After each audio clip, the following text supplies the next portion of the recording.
आज की इस वीडियो में हम कवर करेंगे questions for upcoming railway pharmacist exam, जिसमें हम कौन कौन से क्वेश्चंस कवर करेंगे। तो एमसीक्यू कवर करेंगे 231 टू 240 कंप्लीट एक्सप्लेनेशन के साथ बच्चों आपको सब कुछ समझाया जाएगा।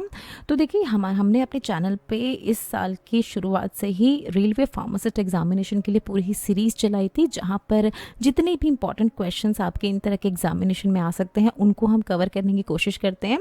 एक्सप्लेनेशन पे ज़रूर ध्यान दें, क्योंकि बहुत कुछ एक्स्ट्रा इन्फॉर्मेशन मिलती है आपको उस पर्टिकुलर क्वेश्चन के बारे में और उससे रिलेटेड जितने भी और क्वेश्चंस आ सकते हैं उनके बारे में। तो वीडियो स्टार्ट करने से पहले बच्चों, मेरा नाम स्तुति है, मैं एक रजिस्टर्ड फार्मासिस्ट हूँ, करंटली यूएसए में सेटल्ड हूँ और यहीं से आपके लिए सारा कंटेंट बनाती हूँ। तो चलिए शुरू करते हैं अपना आज का सेशन। तो देखिए फर्स्ट क्वेश्चन हम देखेंगे अपने आज की इस वीडियो का। पूछ रहे हैं आपसे, most nasal solutions are mildly buffered at pH between. जितने जो नेजल सॉल्यूशंस होते हैं जिनको हमारी नोज़ में हम इस्तेमाल करते हैं, उनमें जो बफरिंग एजेंट्स मिलाए जाते हैं उनकी पीएच क्या मेंटेन करके रखी जाती है, उनकी पीएच बेसिकली क्या होती है, ये आपसे पूछा जा रहा है। डिफरेंट ऑप्शंस में से बच्चों आंसर है हमारा ऑप्शन ए 4.5 टू 6.5। उनकी जो एजेंट्स होते हैं बफरिंग एजेंट्स, उनकी पीएच होती है। बफरिंग एजेंट्स कौन से होते हैं वो अभी डिस्कस करेंगे। पहले देख लेते हैं कौन कौन से नेजल सॉल्यूशन है जो कि बहुत ज़्यादा इस्तेमाल किए जाते हैं।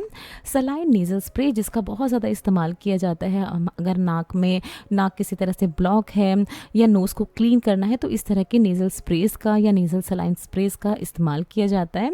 डीकंजेस्टेंट स्प्रे, अगर नाक ब्लॉक हो जाती है किसी पर्सन की और ब्रीदिंग में उसको डिफिकल्टी आ रही है, तो इस तरह के डीकंजेस्टेंट स्प्रेज का इस्तेमाल किया जाता है। स्टेरॉइड नेजल स्प्रे, अगर किसी तरह का इन्फेक्शन हो गया है नोज़ में, तो इस तरह के स्प्रेज प्रिस्क्राइब किए जाते हैं डॉक्टर्स के द्वारा। And anti histaminic nasal spray, अगर बहुत ज़्यादा ईचिंग खुजली हो रही है बहुत ज़्यादा नाक में, तो इन तरह के भी जो स्प्रेज होते हैं नेजल स्प्रे वो डॉक्टर्स प्रिस्क्राइब करते हैं।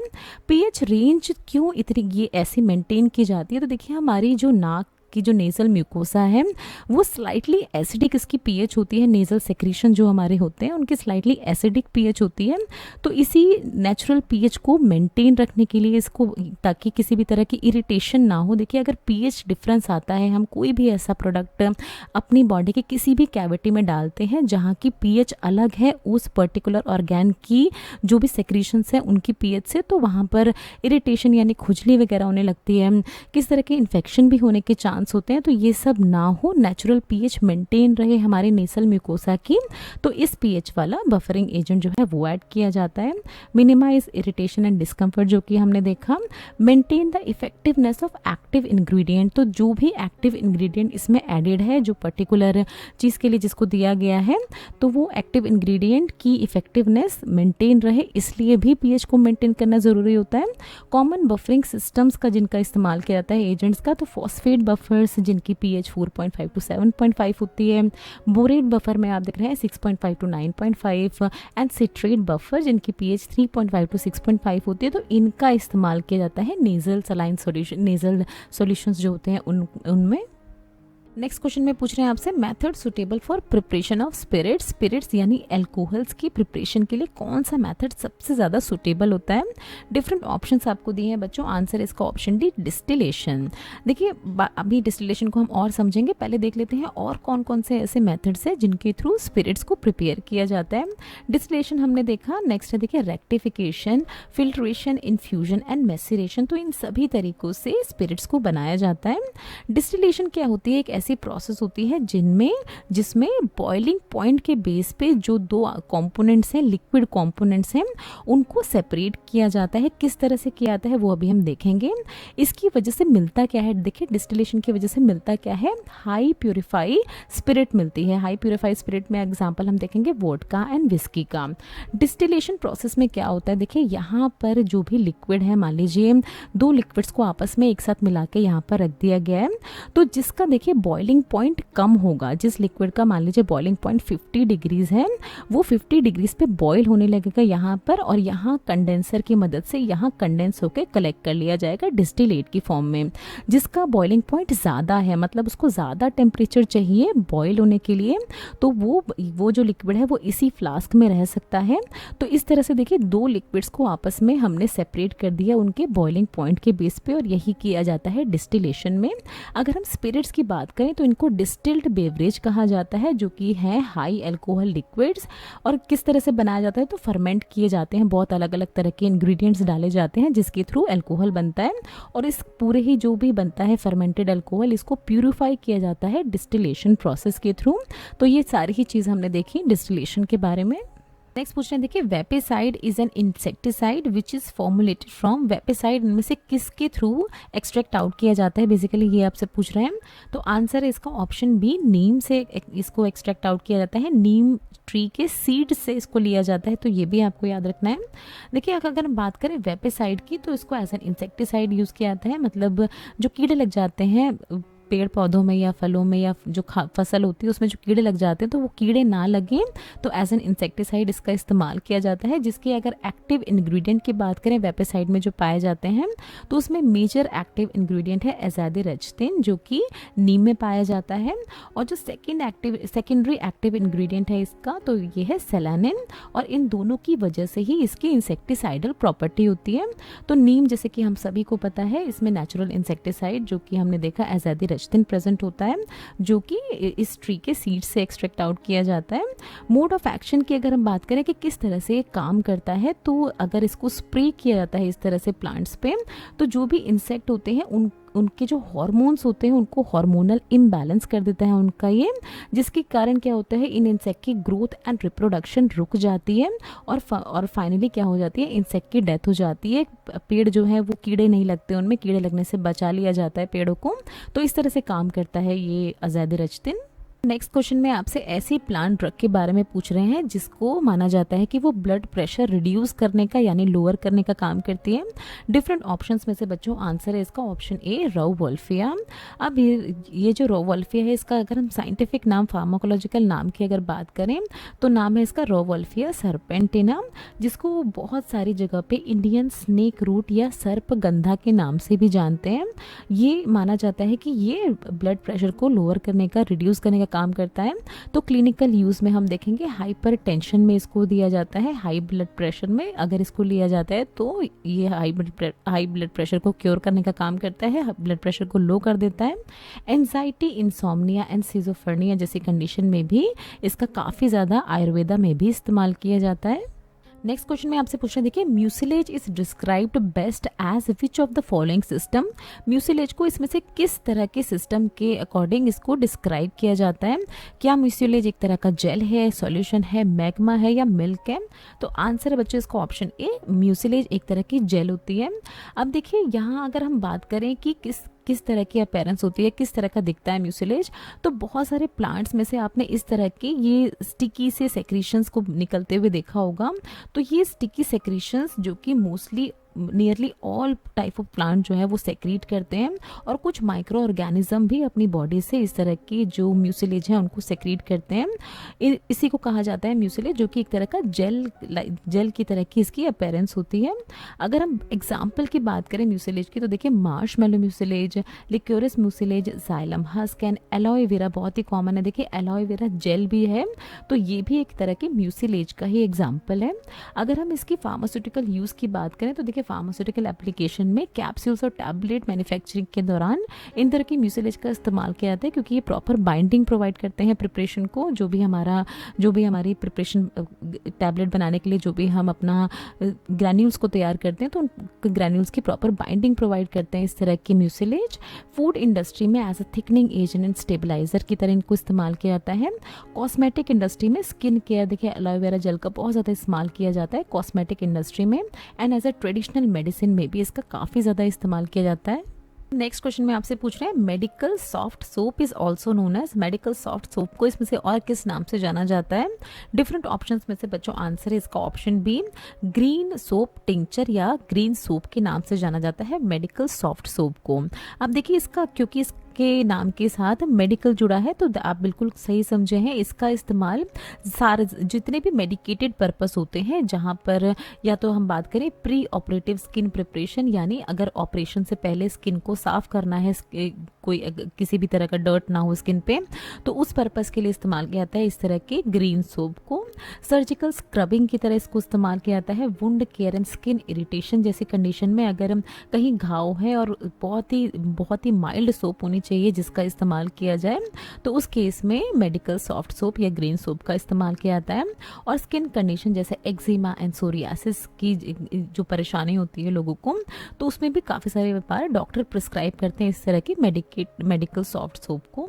अगर देखिए हम बात करें ग्रीन सोप, इसको हम सॉफ्ट और लिक्विड एल्कलाइन सोप के नाम से भी जानते हैं, जिसको बनाया जाता है देखिए वेजिटेबल ऑयल्स की मदद से।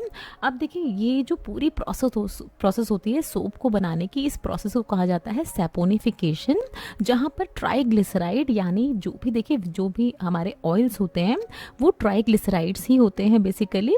तो ट्राइग्लिसराइड्स को रिएक्ट करवाया जाता है किससे, सोडियम हाइड्रोक्साइड या पोटेशियम हाइड्रोक्साइड से। ये आपको याद रखना है।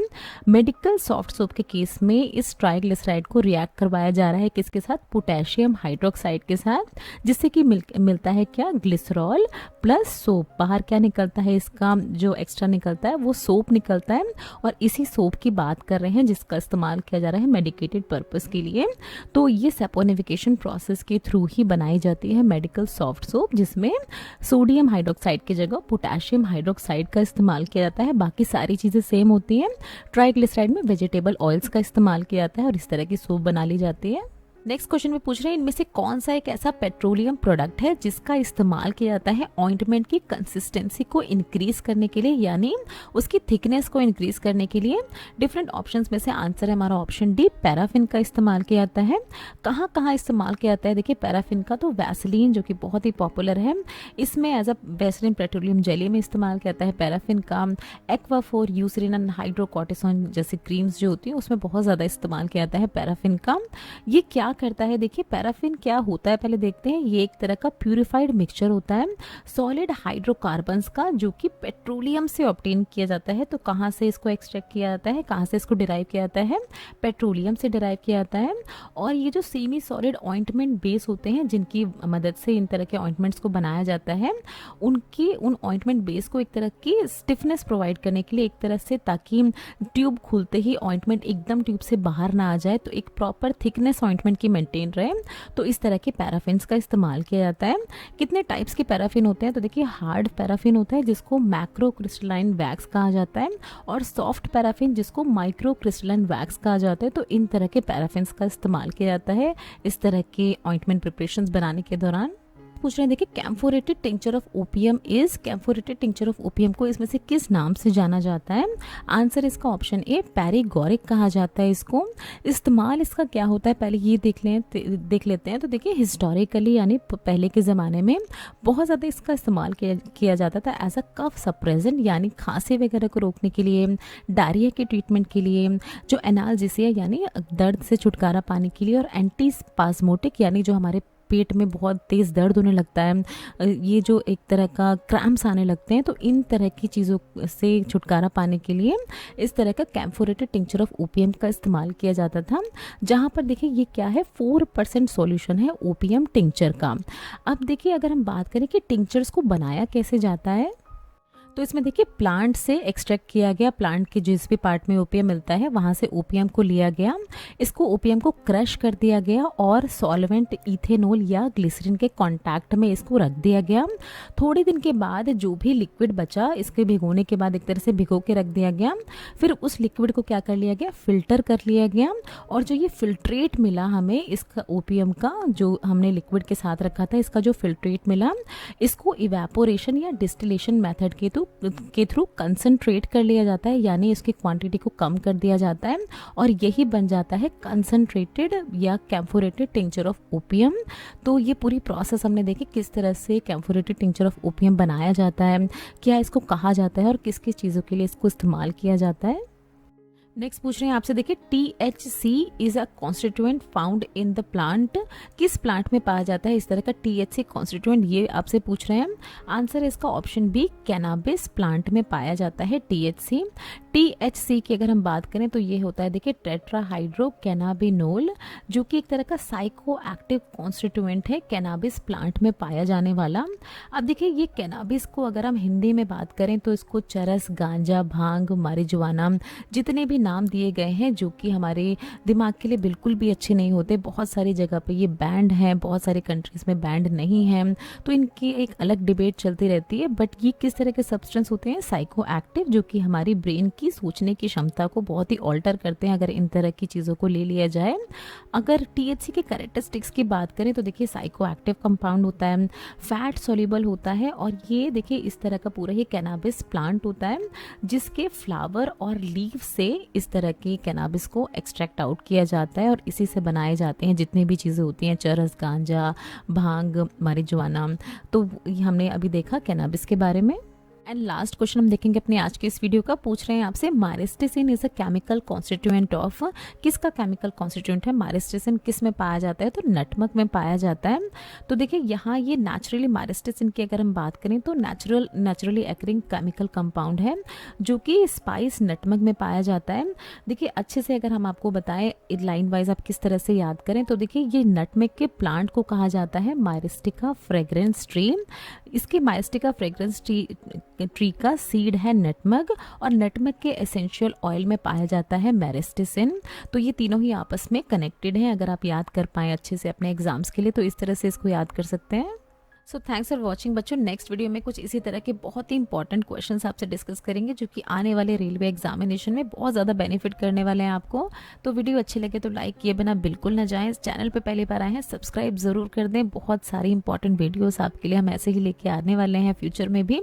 कोई भी सवाल है या कुछ किसी भी तरह का सुझाव आप हमें देना चाहते हैं तो कमेंट सेक्शन में आप हमें दे सकते हैं। ये कुछ हमारे रिलेटेड वीडियोस के लिंक है जिन पे क्लिक करके आप इनको देख सकते हैं। दोस्तों लर्निंग फार्मेसी पे आने के लिए और ये वीडियो देखने के लिए आपका बहुत बहुत शुक्रिया। मिलते हैं अगले वीडियो में।